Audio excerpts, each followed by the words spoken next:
ونشهد أن لا إله إلا الله وحده لا شريك له ونشهد أن محمدا عبده ورسوله الذي أرسله بالحق بشيرا ونذيرا وداعيا إلى الله بإذنه وسراجا منيرا فقد قال الله تعالى في كلامه المجيد وفي فرقانه الحميد أعوذ بالله من الشيطان الرجيم بسم الله الرحمن الرحيم وإذ فرقنا بكم البحر فأنجيناكم وأغرقنا آل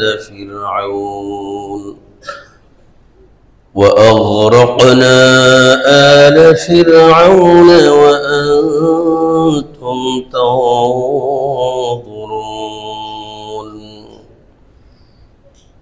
وقال النبي صلى الله عليه وسلم أفضل الصيام بعد شهر رمضان شهر الله المحرم أو كما قال رسول الله صلى الله عليه وسلم صدق الله مولانا العظيم وصدق رسوله النبي الكريم ونحن على ذلك لمن الشاهدين والشاكرين والذاكرين والحمد لله رب العالمين اللهم صل على محمد وعلى آل محمد كما صليت على إبراهيم وعلى آل إبراهيم إنك حميد مجيد اللهم بارك على محمد وعلى آل محمد كما باركت على إبراهيم وعلى آل إبراهيم إنك حميد مجيد الحمد لله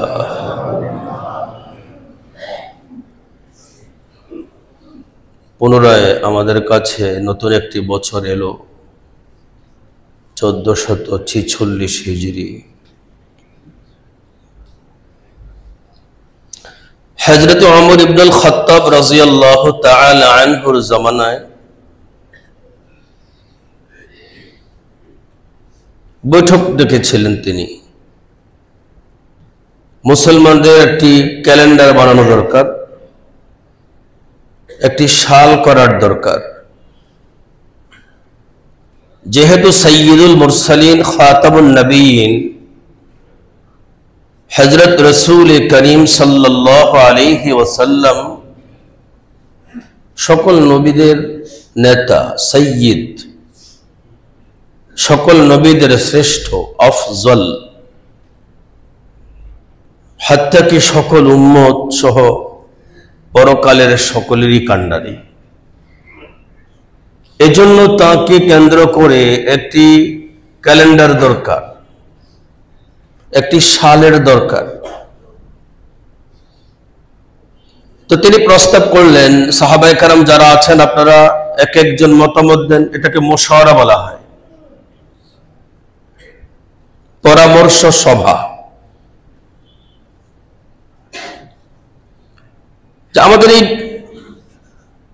আমাদের এই ক্যালেন্ডারটা নবীর কোন জিনিসের সাথে সম্পর্ক হবে? জন্মের সাথে হবে, নবুয়তের সাথে হবে, নাকি হিজরতের সাথে হবে? তো একজন বললেন যে নবুয়তে, এটা মিলাদের সাথে হোক। এখন তো ক্যালেন্ডারের নাম হলো হিজরি। তো সাহাবায়ে কেরামের কেউ কেউ বললেন যে ক্যালেন্ডারটা মিলাদি হোক, হিজরি তো হিজরতের সাথে সম্পর্ক, আর মিলাদুন নবীটা কি হবে? মিলাদি ক্যালেন্ডার, বুঝতেছেন না আপনারা? আর যদি নবুয়তের সাথে হয় তাহলে সেটা হবে নবুয়তি ক্যালেন্ডার।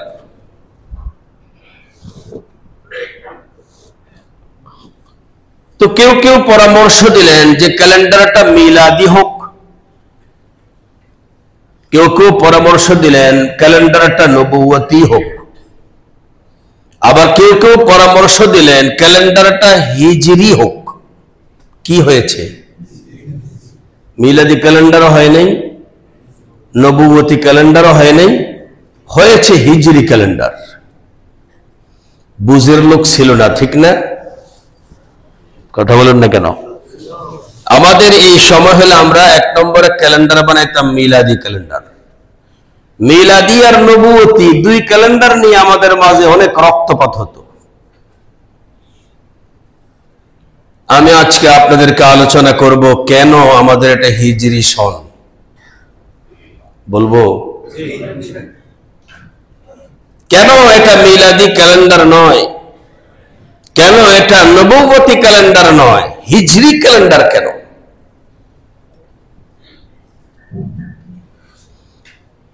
সাহাবায়ে কেরামের এই সব মতামত শেষ হওয়ার পরে খলিফাতুল মুসলিমিন ওমর ইবনুল খাত্তাব রাদিয়াল্লাহু তাআলা আনহু তিনি বললেন, আচ্ছা ভাই, আমার একার সিদ্ধান্তে আমি কাজ করব না, বাকি তোমরা একটু চিন্তা করো।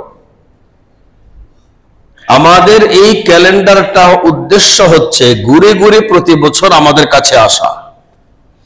আমরা যদি এটাকে মিলাদি ক্যালেন্ডার বানাই তাহলে নবীজির মতো তো আমরা এমন বরকত আর এমন রহমতের জন্ম আমাদের পক্ষে সম্ভব না।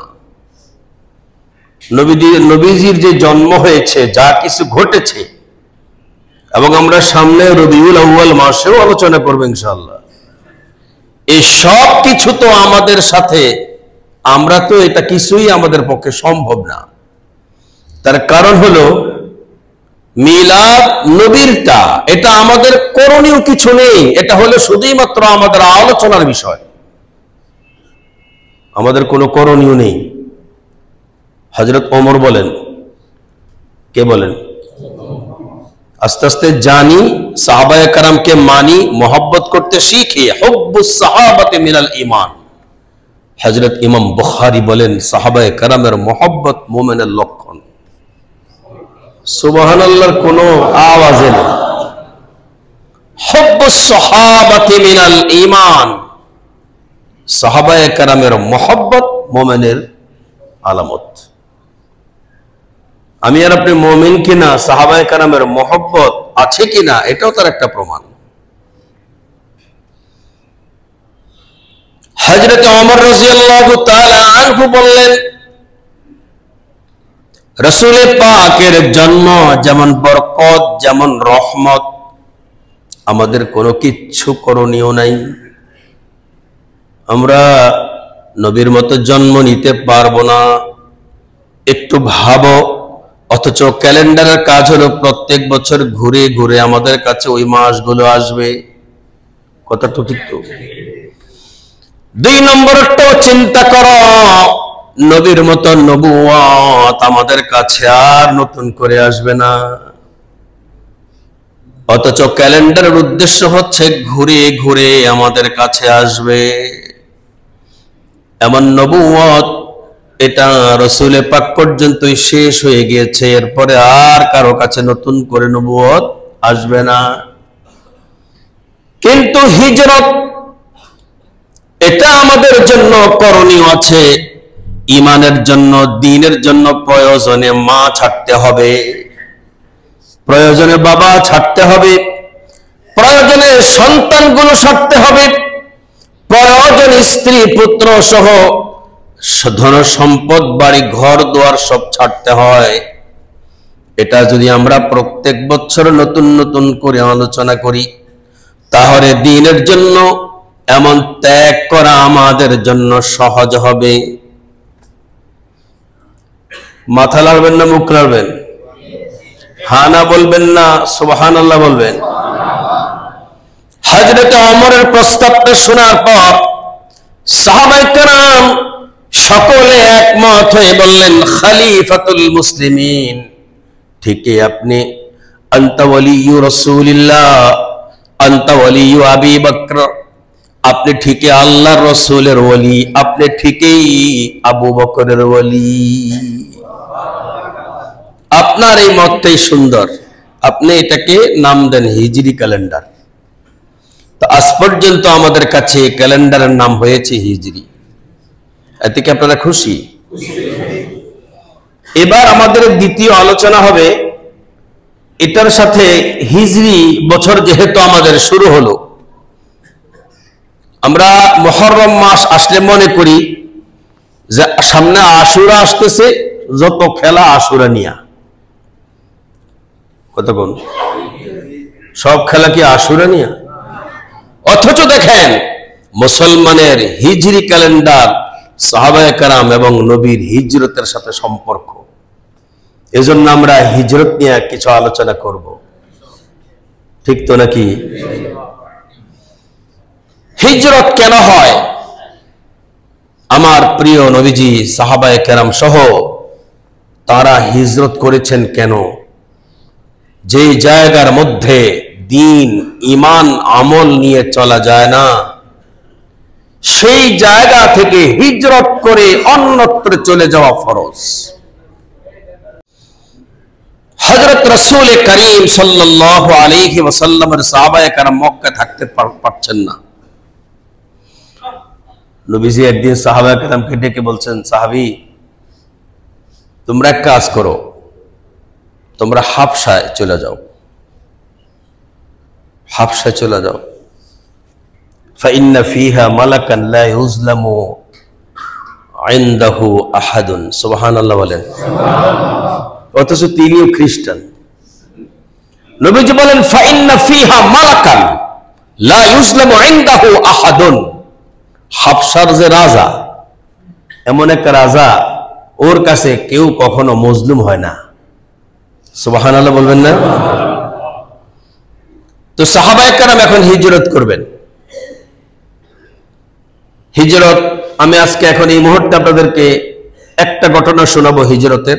ত্যাগটা কি, ইসলামটা কিভাবে আল্লাহ তাআলা পথ খোলেন।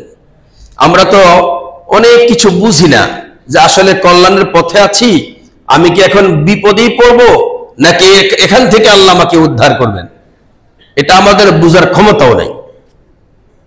সাহাবায়ে কেরাম রাসূলে পাকের অর্ডারে, নির্দেশে হাবশার দিকে রওনা করার জন্য প্রস্তুতি নিলেন। নেতৃত্ব দিবেন কে? খাজা আবু তালেবের ছেলে হযরতে জাফর ইবনে আবি তালেব রাদিয়াল্লাহু তাআলা আন। তো নবীজির সাহাবায়ে কেরামের মাঝে সব চালাকি থাকলেও নিজকে কাহারো সামনে কখনো চালাক হিসেবে পরিষ্কার করতেন না যে আমি খুব চালু মাল, এমনটা কাহারো সামনে খুব প্রকাশ করা পছন্দ করতেন না। হাবশা যখন মুসলমানরা গেলেন, হাবশার রাজা জুলুম করে না, এটা নবীও জানে, সাহাবায়ে কেরামও জানে, কাফেররাও জানে। সাহাবায়ে কেরাম যখন হিজরত করে চলে গেলেন, চলে যাওয়ার পরে আবু জেহেলরা বৈঠকে বসছে। গিয়া বলতেছে আমার আসল জায়গা গিয়া হাত দিছে, উপায় নাই। হাবশার রাজা এত দয়ালু, যে কোনো সময় একটু টুক দিলে সে মুসলমান হয়ে যেতে পারে। এখন কি করা যায়? যে কোনো উপায়ে সেই রাষ্ট্র থেকে এই মুসলমানদেরকে বহিষ্কার করতেই হবে। এখন এরা বৈঠকে বসছে কাকে পাঠানো যায়। তখন সবচেয়ে বুদ্ধিমান, যিনি যথেষ্ট কূটনীতি বুঝতেন, যার রাষ্ট্রজ্ঞান অনেক বেশি ছিল, তিনি হলেন হযরতে আমর ইবনুল আস। সাথে সাথে বলেন রাদিয়াল্লাহু তাআলা আনহু।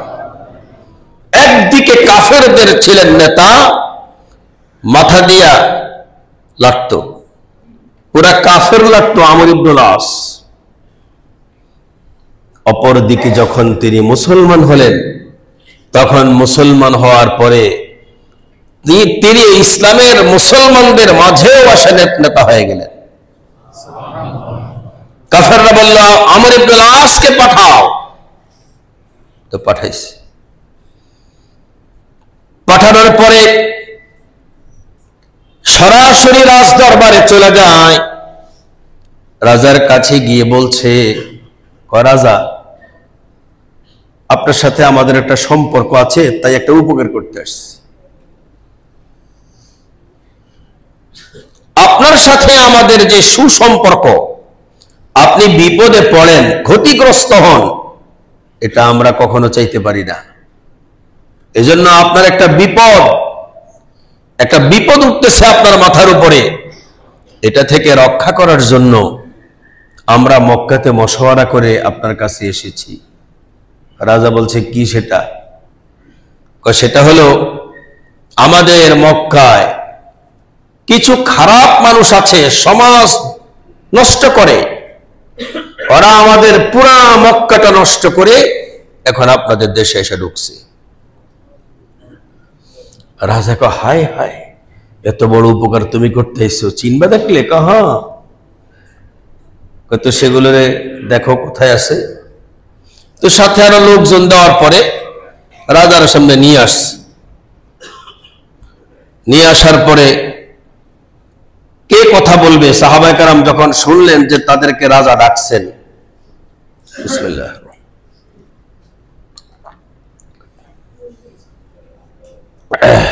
মশওয়ারা হলো মুতাকাল্লিম একজন হবেন, আর বাকিরা মামুর হিসেবে থাকবেন, জিকিরি ফিকিরে চলবে। আপনারা তাবলীগে গেলে যা করেন, সবাই কোনো কথা বলে? কথা বলার উসুল কি? একজন বলবে, বাকিরা চুপ করে থাকবে, মনে মনে দোয়া করতে থাকবে, জিকির করতে থাকবে। সিদ্ধান্ত হলো কথা বলবেন হযরতে জাফর ইবনে আবি তালেব রাদিয়াল্লাহু আনহু। রাজা জিজ্ঞেস করছে যে তোমাদের কি পরিচয়, কোত্থেকে আসছো, কেন আসছো? আর তোমরা নাকি আমাদের এখানে এই মানুষ নষ্ট করার জন্য আসছো, বলো তো দেখি। হযরতে জাফর কোনো কথা খুঁজে পান না। একদিকে তারা খুব নিরীহ মানুষ, অত্যন্ত বিনয়ী, অপর দিকে দেখতে পাচ্ছে আমর ইবনুল আস বিপরীত ছেড়ে দাঁড়ানো, ভয় পাচ্ছেন, দাঁড়া কিছুই বলতে পারছেন না। আমর ইবনুল আস বলছে, জাহাপনা দেখছেন চোরের মতো দাঁড়ায় আছে, এরা আপনার এই পরিবেশ নষ্ট করবে। রাজা জিজ্ঞেস করছে যে কি ব্যাপার, তোমরা কেন আসছো? হযরতে জাফর বলছেন, আমরা মজলুম হয়ে এখানে আসছি। সুবহানাল্লাহ। তোমরা মজলুম হয়ে আসছো মানে? আপনার পাশে আমার যে ভাই দাঁড়ানো, ইনারা আমাদেরকে অনেক পছন্দ করতেন। আমরা যখন চুরি করা ভালোবাসতাম, ডাকাতি করা ভালোবাসতাম, মদ পান করা ভালোবাসতাম, জিনা ব্যভিচার ভালোবাসতাম, তখন তারা আমাদেরকে খুব আদর করত। আমরা একটা মেডিসিনের কারণে এই সবকিছু আমরা ছেড়ে দিয়েছি। আখেরি জামানার পয়গম্বর মুহাম্মদুর রাসূলুল্লাহ সাল্লাল্লাহু আলাইহি ওয়াসাল্লামের আবির্ভাব হলো। তিনি আমাদেরকে দাওয়াত করলেন মূর্তি পূজা ছেড়ে এক খোদার ইবাদত করার জন্য। আমরা তা করা শুরু করলাম। তিনি আমাদেরকে সেই খোদার নির্দেশ মতো চুরি করা নিষেধ আমাদেরকে বুঝিয়ে বলতে পারছেন, ডাকাতি করা নিষেধ আমাদেরকে বুঝিয়ে বলতে পেরেছেন, নেশা করা নিষেধ আমাদেরকে তিনি বুঝাতে সক্ষম হয়েছেন। আমরা এই সব কিছু তার থেকে জেনে বুঝে এগুলো ছেড়ে দিয়েছি। এখন আমরা অপরাধী। কথা সত্য তো? হাবশার রাজা আমর ইবনুল আসকে ডেকে বলেন, তোমাদের সঙ্গে আমাদের তো পূর্বের সম্পর্ক, এই খারাপ মানুষগুলোর ব্যাপারে অতীতে কখনো তো বলো নাই। আসলে তারা যতদিন ছিল তোমাদের মতো ততদিন তারা ভালো ছিল, এখন তারা ভালো হওয়ার কারণে তারা খারাপ হয়ে গেছে। এদিকে আমর ইবনুল আস আবু জেহেলদেরকে মশওয়ারা দিছে, খালি হাতে তো যাওয়া যাবে না, এরকম হাদিয়ার গাঠটি বানিয়ে দাও। তখন মক্কাতে খুব সেরা লেদারের জিনিসপত্র পাওয়া যেত, যেমন চামড়ার জুতা, চামড়ার ব্যাগ, মানি ব্যাগ, মাইজা ব্যাগ, লম্বা ব্যাগ, ছোট ব্যাগ, কত রকম ব্যাগ আছে না? এই রাজ দরবারে যাওয়ার আগে, হাবশা যাওয়ার আগে খুব বিশাল একটা গাঠটি করে দিয়েছে। এখন রাজা এই গাঠটি পর্যন্ত রাখবেন এমন রাগ হয়ে গেছে, কারণ তারা কোন জিনিস রাজা পছন্দ করে এমন জিনিস চয়ন করে করে তারা মার্কেটিং করে গেছে। হযরত আমর ইবনুল আস তো তখন কাফির ছিলেন, কিন্তু কুফরি মিশন কিভাবে বাস্তবায়ন করা যাবে প্রতি সেকেন্ডে সেকেন্ডে তার মাথায় শুধু বুদ্ধি আসতে থাকতো। রাজ দরবার থেকে তাকে বের করে দেওয়া হয়েছে, যাও নিরীহ মানুষগুলোর প্রতি অত্যাচার করার জন্য এখানে এসছো, আমি ওদেরকে আমার রাষ্ট্র থেকে যেতে দেব না, ওরা এখানেই থাকবে। ওই যে আল্লাহ রাসূল বলেছেন, ফাইন্না ফিহা মালাকান লা ইউজলামু ইনদাহু আহাদুন, এমন এক রাজা আছে হাবশায় যার কাছে কোনো মানুষ কখনোই মজলুম হয় না, নির্যাতিত হয় না, নিপীড়িত হয় না, আক্রান্ত হয় না। আমর ইবনুল আস চলে আসবেন না থাকবেন মনে মনে ভাবতেছে, তো চিন্তা করতেছে এভাবে যাব, দেখি কি করা যায়। তখন তার মাথায় নতুন একটা বুদ্ধির শুভ বুদ্ধি উদয় হলো। শুভ বুদ্ধি, কুবুদ্ধি হলো যে আমি রাজার কাছে গিয়ে বলবো যে আপনারা যেইভাবে হযরতে ঈসা আলাইহিস সালামকে আল্লাহর পুত্র মনে করেন, এই লোকগুলো আপনাদের সেই ঈসাকে আল্লাহর পুত্র মনে করে না। আমরা হলে গিয়া সামনে বলতাম, না না ঠিক আছে আল্লাহর পুত্র মনে করি, নাউজুবিল্লাহ। কেউ কি আমরা মনে করি? আমরা যেমনি করে নিজেদের ধর্মে থাইকা মনে করি না, অন্য কোন ধর্ম থাকলেও সেটাও মনে করতে পারি না। কারণ হযরতে ঈসা যদিও খ্রিস্টানদের দাবিদার নবী, কিন্তু আমরা বরঞ্চ তার স্থান আমাদের কাছে খ্রিস্টানদের চেয়ে বেশি আছে, মর্যাদা আমরাই তাকে বেশি দিই, খ্রিস্টানরা বেশি দেয় না। খ্রিস্টানরা এই কথাগুলো বলে তাকে অপমান করে।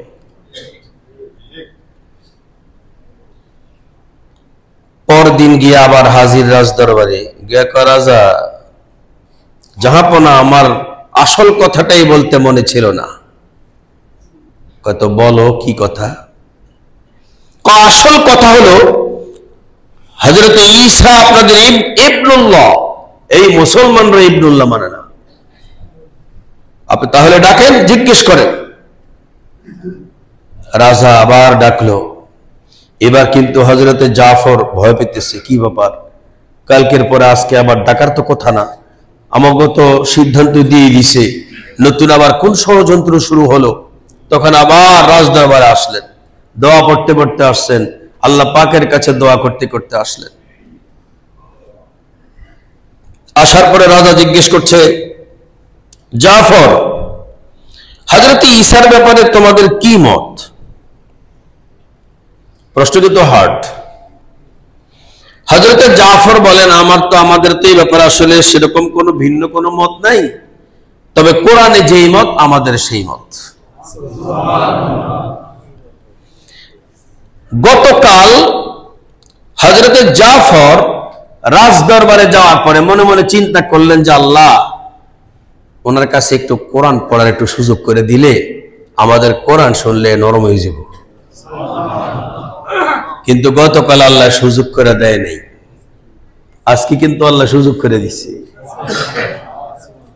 আমার কোনো ব্যক্তিগত মত নাই, কোরআনের যেই মত আমাদের মুসলমানদের সেই মত।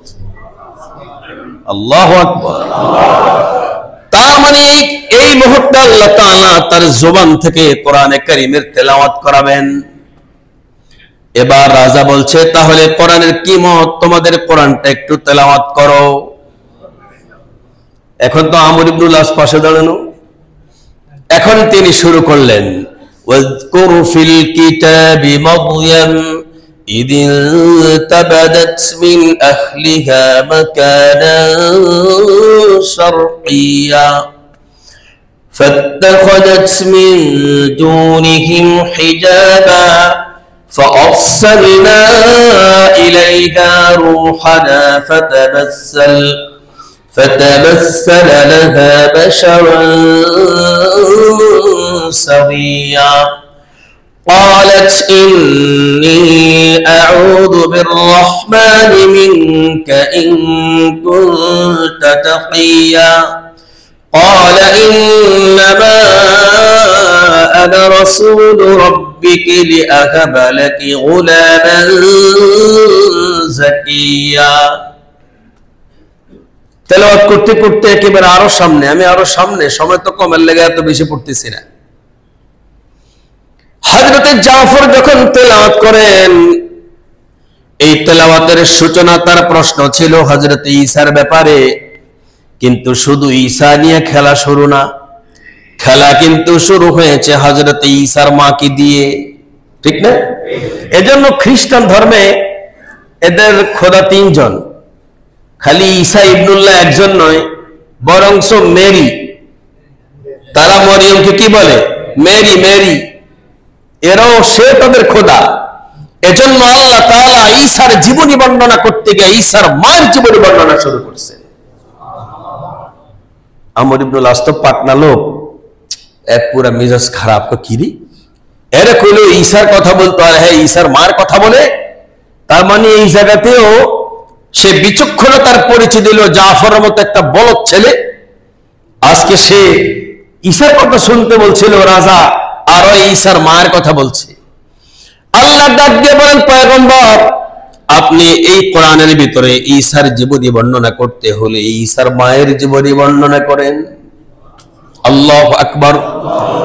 ওয়াজকুর ফিল কিতাবি মারইয়াম إذ انتبذت من أهلها مكانا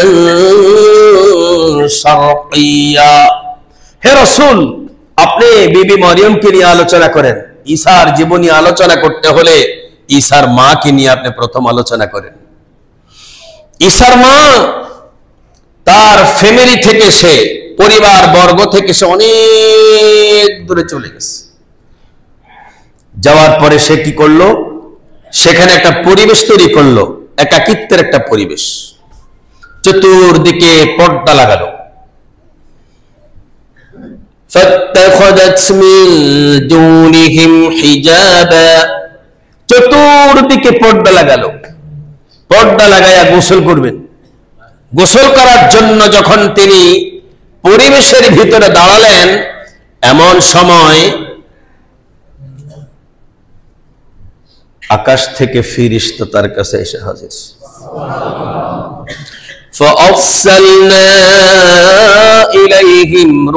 فأرسلنا إليها روحنا فتمثل لها بشرا سويا। হযরত মারিয়মের কাছে আল্লাহ তাআলা বলেন আমি আমার রূহকে পাঠিয়েছি। রূহ বলা হয় জিবরিলকে। কোরআনে কারীমে জিবরাইলের নাম জিবরিল, জিব্রাইল, এবং রূহ কালিমাতুল্লাহ। এবং তিনি সেখানে গেলেন, মানব আকৃতিতে গেলেন। হযরত জাফর বলেন আপনাদের ঈসা আলাইহিস সালামের জীবনীতে শুরু হওয়ার মধ্যে আল্লাহ তাআলা ঈসার জন্ম কেমনে হলো, জন্মের আলোচনা আল্লাহ তাআলা আগে করেছেন। তিনি সেখানে গিয়া চতুর্দিকে পর্দা লাগালেন, দাঁড়ালেন। হঠাৎ করে চলে আসলো ফিরিস্তা। ফিরিস্তা আয়েশা তাকে তার কাছে দাঁড়ালো। দাঁড়ানোর পরে ঈসার মা ফেরেশতাকে যখন দেখলো মানব আকৃতির একজন মানুষ, তখন তিনি ডেকে বললেন ক্বালাত ইন্নী আউযু বিররহমানি মিনক ইন কুনতা তাকিয়া। আমি এই মুহূর্তে তোমার মতো মানুষ থেকে আমি আল্লাহর কাছে পানাহ চাই। তোমার মতো একজন মানুষ থেকে আমি আল্লাহর কাছে পানাহ চাই। ঈসার মা মরিয়ম বলছে।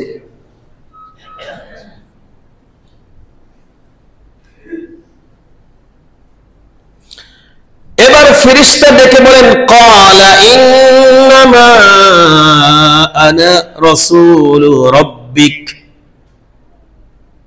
আনা রাসূলু রাব্বিকি লিআহাবা লাকি গুলামান যাকিয়া। ভয় পেও না, আমি আল্লাহর পক্ষ থেকে একজন দূত। আমি এসেছি, আল্লাহ পাক তোমাকে তোমার শুভ সংবাদ আমার কাছে দিয়েছেন দেওয়ার জন্য। মরিয়ম বলছেন সেটা কি? যে তোমাকে আল্লাহ তাআলা একটা পবিত্র সন্তান দান করবে।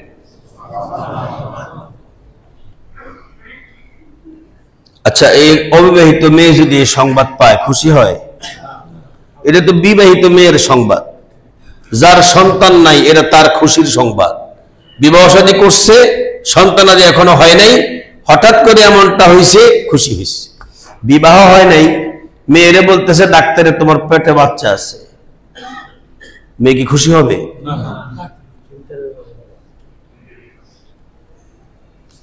তবে এটা ইজি হচ্ছে আস্তে আস্তে। এখন এটা এখন ইজি হচ্ছে আস্তে আস্তে। ওই যে আমেরিকাতে শুনছি জিজ্ঞেস করে যে বিবাহের আগের কয়জন সন্তান আর প্রথম বিয়ের পরের কয়জন। বিবাহ তো এক একজনের কয়েকটা করে হয়, বিয়ের আগেরও সন্তান আছে, রেডি সন্তান রেডি। তারা বলছে কয় তোমাকে আমি সন্তানের শুভ সংবাদ দেওয়ার জন্য এসেছি। এইভাবে পুরো ঘটনাটা বললেন। হযরত মরিয়ম বললেন আন্না ইয়াকুনু লি গুলামুন ওয়া লাম ইয়ামসাসনি বাশার ওয়া লাম আকু বাগিয়া। কি বলেন আপনি? এটা কোনো কথা বলেন? আমার হয়নি বিবাহ, কোন পুরুষের সংস্পর্শ তো আমি থাকি না, এমনকি আমি কোন ব্যভিচারিণীও তো নই। কি বলছেন আপনি এগুলো?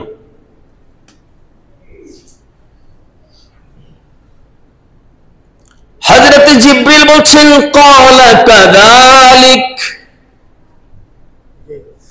তুমি যেই কিছু বলো না বলো, আল্লাহর সিদ্ধান্ত বাবা ছাড়া একটা মানুষকে দুনিয়াতে তোমার দিয়ে পাঠাবেন, আল্লাহ নির্বাচন করছে। এবং সূরা আলে ইমরানে আল্লাহ তাআলা অন্য আয়াতে বলছেন ইন্নাল্লাহা আসতাফাকি ওয়া তাহহারাকি ওয়াসতাফাকি আলা নিসাইল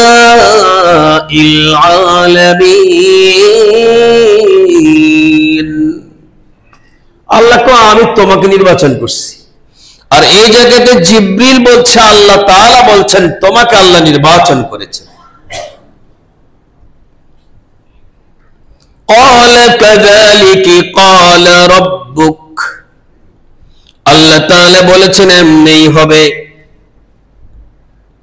এইভাবে পন্থা অবলম্বন করার পরে হযরতে ঈসা আলাইহিস সালাতু ওয়াস সালামের ব্যাপারে পুরা জাফর ইবনে আবি তালেব পুরো তেলাওয়াত করলেন। আমার তো এই যে 1 বাজে, এই জন্য আমি তেলাওয়াত করতে করতে দেখবেন কথা আর বলতে সুযোগ পাবো না।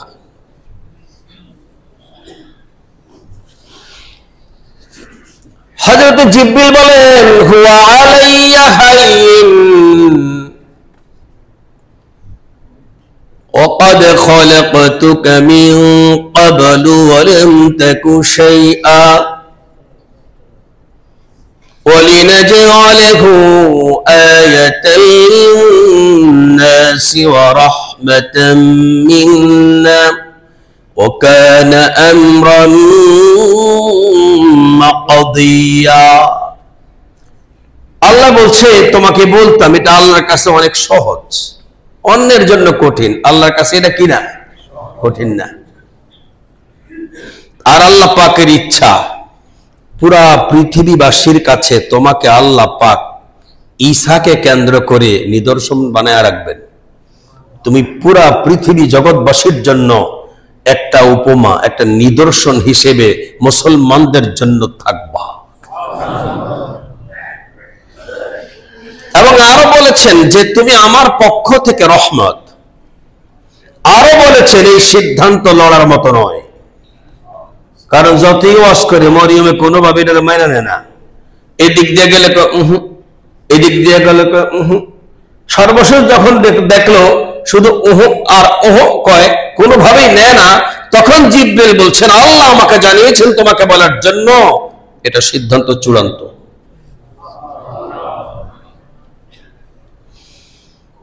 এরপরে কি হলো, ফাহাবালাতহু ফালতাবাদাত বিহি মাকানান কাসিয়া, পেটে সন্তান আসলো এবং সন্তান সম্ভব উনি নিজেও বুঝলেন, সন্তান হবে এমন সিমটম দেখা গেল, চলে গেলেন খেজুরের বাগানে।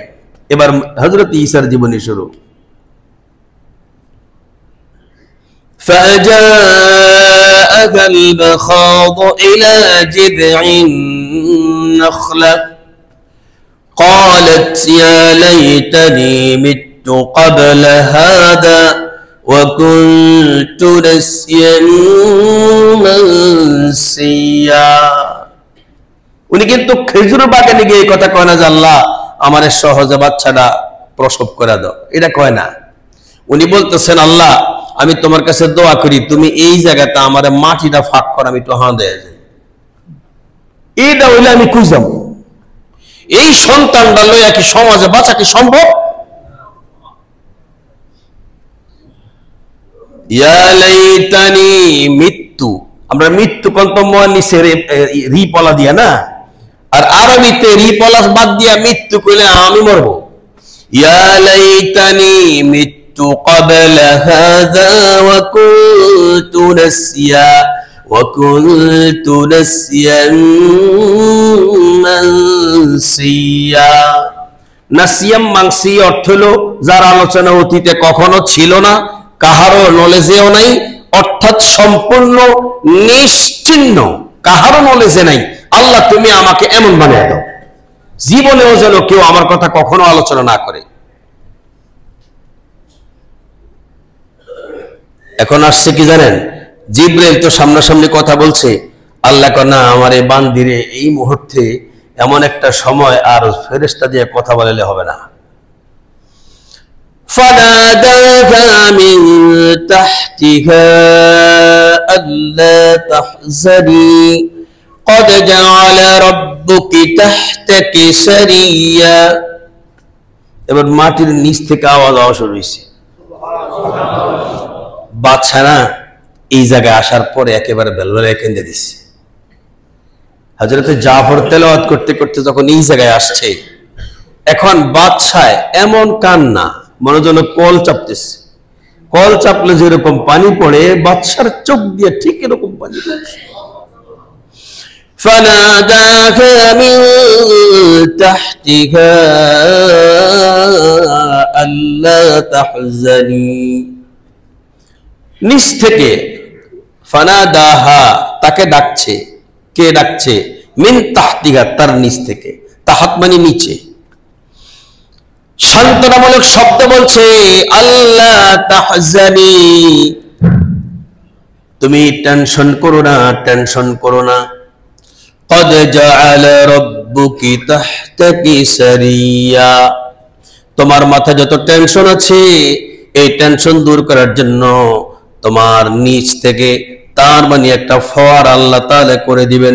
তুমি সেইখান থেকে একটু পানি পান করার পরে দেখবা তোমার পেটের টেনশনও নাই, মাথার টেনশনও নাই, পেটের ব্যথাও নাই, প্রসব ব্যথাও নাই, মাথায়ও টেনশন নাই, মনেও কোনো টেনশন নাই, সবগুলো টেনশন দূর করে দিবেন কে? তারপরে তুমি যে কাজটা করবে, তুমি যে জায়গায় বসে আছো অন্য কোনো চিন্তা তুমি করো না।